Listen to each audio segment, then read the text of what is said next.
There are some countries without which the world would have a completely different face than the one we know today. I mean, we can all imagine how the world would be without the USA, Great Britain, or Italy. A world without hamburgers, corporations, the UN, tea-based rituals, big clocks named Ben, pizza, pasta, romantic songs, and why not, picturesque mob movies. The list could go on forever, but we have just one question. How many of you have tried to think of a world without Romania? For those of you who haven't, take a good look onward. To begin with, try to imagine writing your entire life with only a pencil. Not so convenient, is it? In case you didn't know, and we're sure you didn't, the fountain pen was invented by a Romanian professor named Petrache Poenaru. His invention was patented by the French government in May 1827. Dr. Stefan Odobleja, another illustrious Romanian scientist, is renowned as the father of cybernetics. Practically, he's the inventor of modern cybernetics, and the first to state that cybernetics originates in psychology. Nicolae Paulescu, a Romanian physiologist, invented insulin, a very controversial invention initially and very much disregarded. Only 50 years later, after two Canadians received a Nobel for the same invention, was Nicolae Paulescu's precedence finally recognized, and he was rightfully acknowledged as the true inventor of insulin. As in the 20th century, time was the key word for solving anything. The jet plane, invented by Henry Coanda, was one of the most revolutionary inventions ever. Without him, the jet plane would probably have been invented much later. Without a Romanian gymnast, the computers wouldn't have had the possibility to learn to display a perfect 10. Nadia Comaneci got the first 10 in the history of gymnastics in Montreal, 1976. Imagine Bram Stoker trying to find a count in order to write his bestseller, and Hollywood craving for a vampire to put him on the big screen. So they would all have to thank Vlad Tepes, the Romanian medieval ruler who had the bad luck of becoming the bloodthirsty demon of modern times. Probably a long time would have passed until someone may have thought of writing a complete history of religions. Mircea Eliade was the first in the world to do it. All around the world, nobody would have thought of mocking a serious matter like death.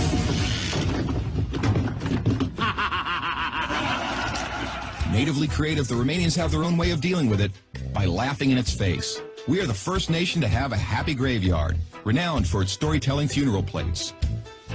Unless UEFA had approved a 1-meter-wide goal, nobody would have been able to defend 4 penalty strikes in a row. This performance by Romanian goalkeeper Helmut Ducadam granted Steaua Bucharest the Champions Cup in 1986. Hey, Mr. Bill Gates, we want to congratulate you for being the richest man in the world. But let's put it this way, you owe us big time. Money. Money makes the world go around the world. The second spoken language in your company is Romanian. Repeat after me, mulțumesc. Thank you, that is. But let's move on to other gates, more pleasant ones this time. The gates in Maramureș are unique in the world for their architecture, so take a glimpse. Fellas, it's time to get serious and talk about women. And take our word for it, we have the most beautiful on God's green earth. Frankly, without trying to offend anyone, we can't for 1 second imagine a world without our wonderful women. Sorry. If we're good at one thing, it's having a good time. Gastronomically speaking, we are the proud owners of the most mouth-pleasing dishes in the world. And if you try these, we kindly recommend you to feast your senses on our world-renowned wines with a history of centuries. The history of art would have been many pages thinner without the contribution of such a great sculptor as Brancusi. Brancusi did much to encourage a revival of carving and great respect for an artist's materials. Brancusi's sculptures are rightly now considered to be the work of a modern master. Romanians found the most vibrant blue color in the world.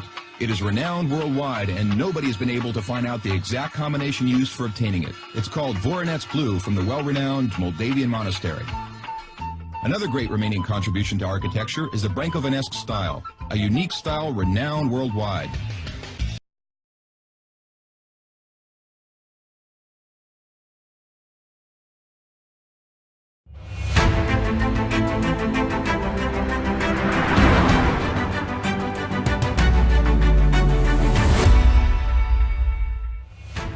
România este un pionier al rafinării petrolului. Prima rafinărie din lume a fost construită la marginea orașului Ploiești. Fabrica de gaz, așa cum au denumit-o întemeitorii ei, frații Mehedințeanu, a fost ridicată în 1856, devenind prima distilerie sistematică de petrol din toată lumea. Evident, instalațiile rafinăriei erau rudimentare, utilajele folosite la distilarea țițeiului fiind vase cilindrice din fier și fontă, încălzite la foc din lemne. Rafinăria avea o suprafață de doar 4 hectare, iar producția zilnică ajungea la puțin peste 7 tone.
Wir fahren mit Professor Lazarowitsch nach Süden. Unweit des Dorfes Partea hatte er in den 70er Jahren die Reste eines Tempels freigelegt und im Banat-Museum in Temeshwar rekonstruiert.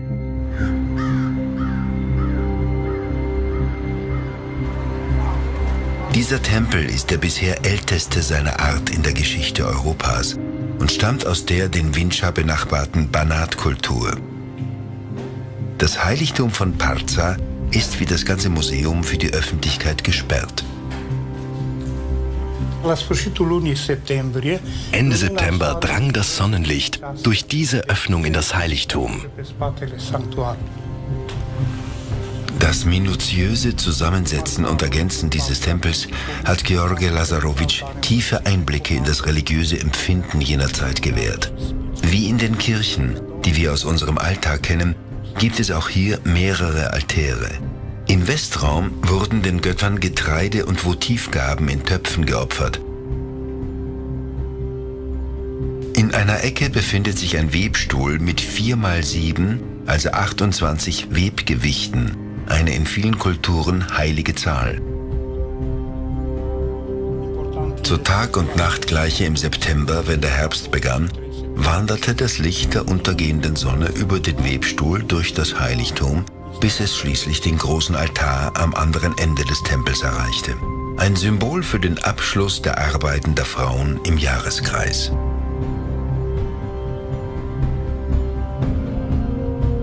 Und selbst hier findet man schon symbolische Darstellungen, wie diese Gestalt, die Himmel und Erde miteinander zu verbinden scheint.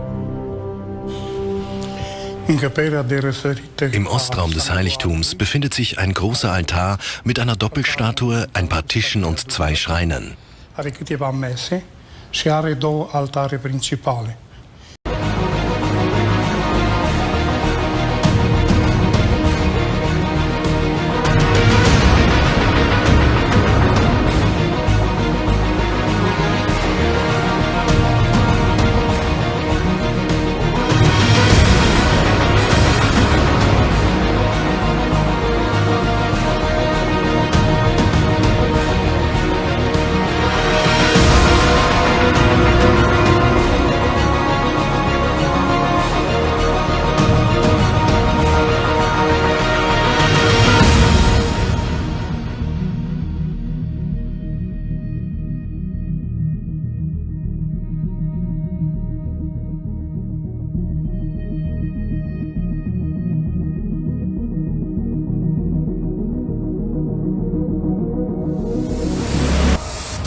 Number 4. The ancient handbag. For whatever reason, the depiction of gods like the Anunnaki are holding on to handbags that almost appear to look like modern-day purses of some type, like you see in this photo. But hold on, it gets even more mysterious. Here we see this image from the Olmec Kingdom all the way across the world in modern-day Mexico that seems to be carrying on to a very similar-looking object next to a reptile serpent-looking creature. And then hold on a minute.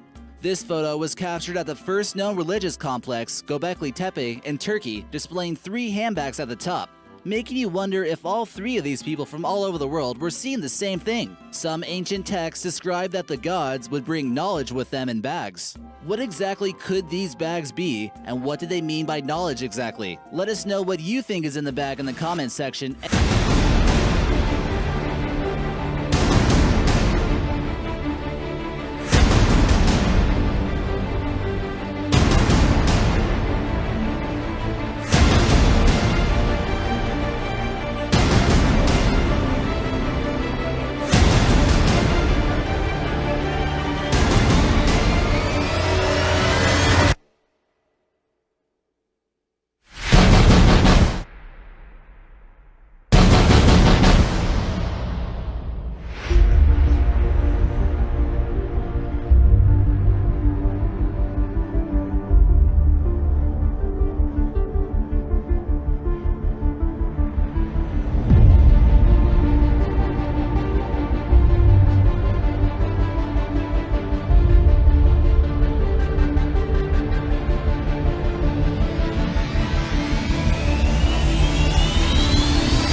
Está a 40 metros da superfície entre a Terceira e São Miguel. Tem uma base maior do que um estádio de futebol.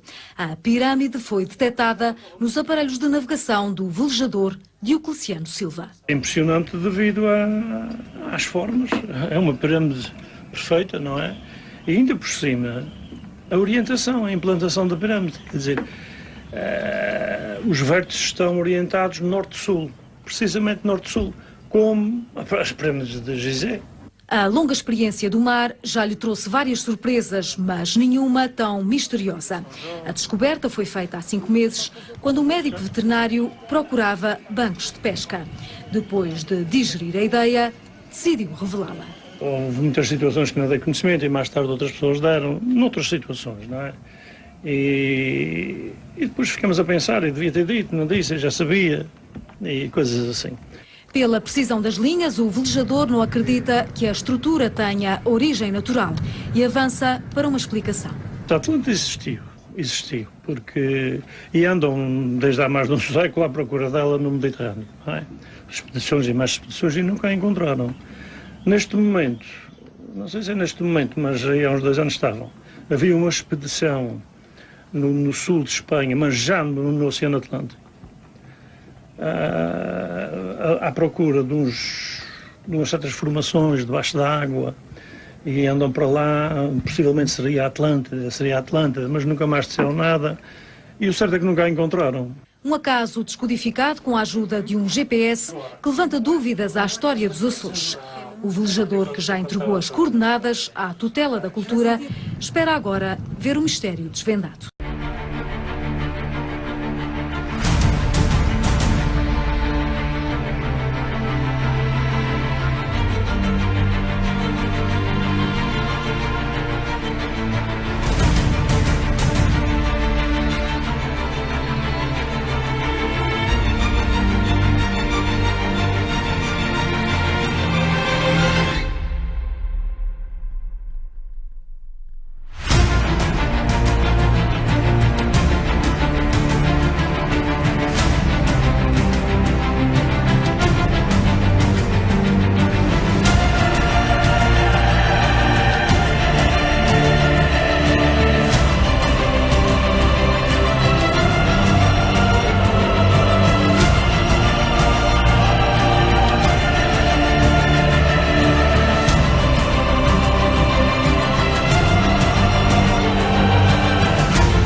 colindătorii, cum venea odată leruile,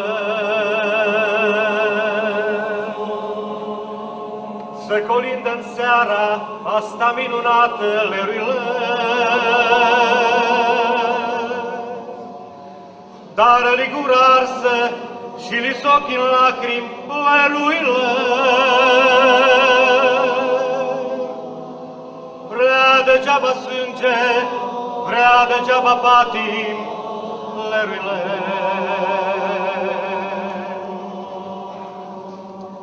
Gazdelor creștine, să-i primiți în casă leruile. Și cum se cuvine, să-i poftiți la masă leruile. Ni trimite Sfântul să ne încerce mila leruile. Domnii mari de astăzi să-și deschidă mila leruile.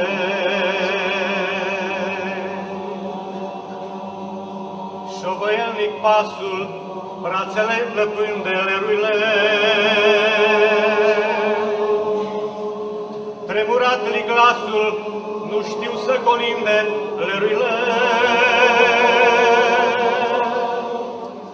Dacă stau la poartă și nu zic nimica leruile, domnilor de astăzi se va puce frica leruile.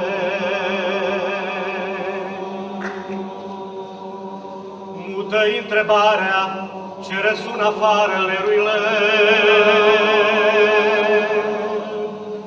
Au murit degeaba ce-ați făcut din țară leruile. Tot în fric și foame, tot cu mâini întinse leruile. Pe la porți străine ce ne stau întinse leruile.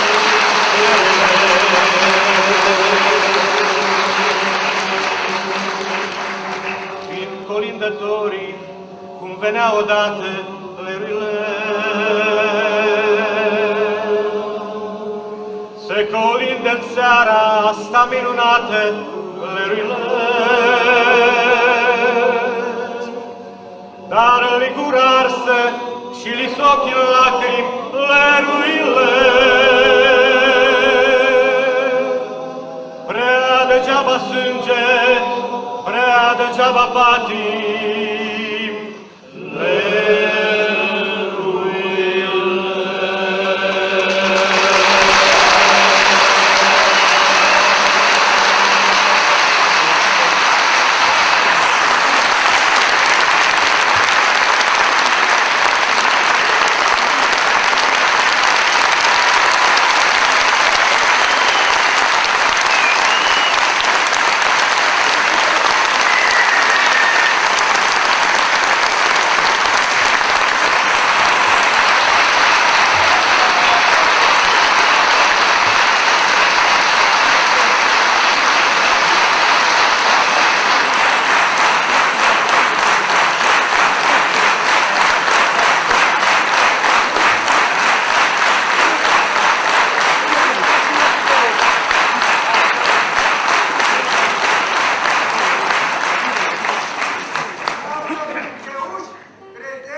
Totdeauna au fost în fruntea proslăvirii poporului român prin cântec.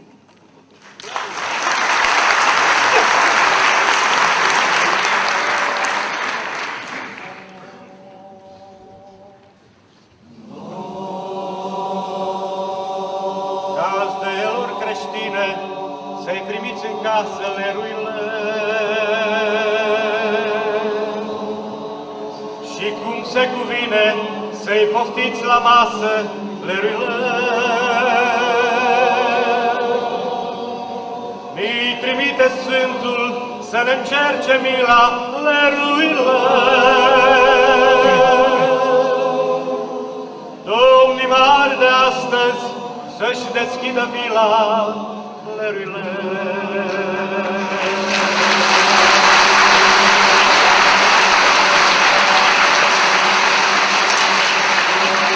Voielnic pasul, brațele plăpânde, leruile. Tremurat-li glasul, nu știu să colinde, leruile. Dacă stau în poartă și nu zic nimica, leruile. Domnilor de astăzi se va puce frica, leruile.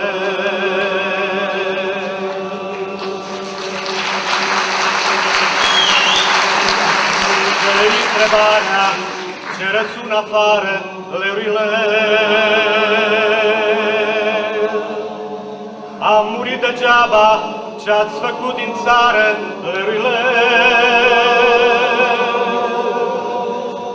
Tot în fric și foame, tot cu mâini întinse, leruile. Pe la porți străine ce ne stau închise, leruile.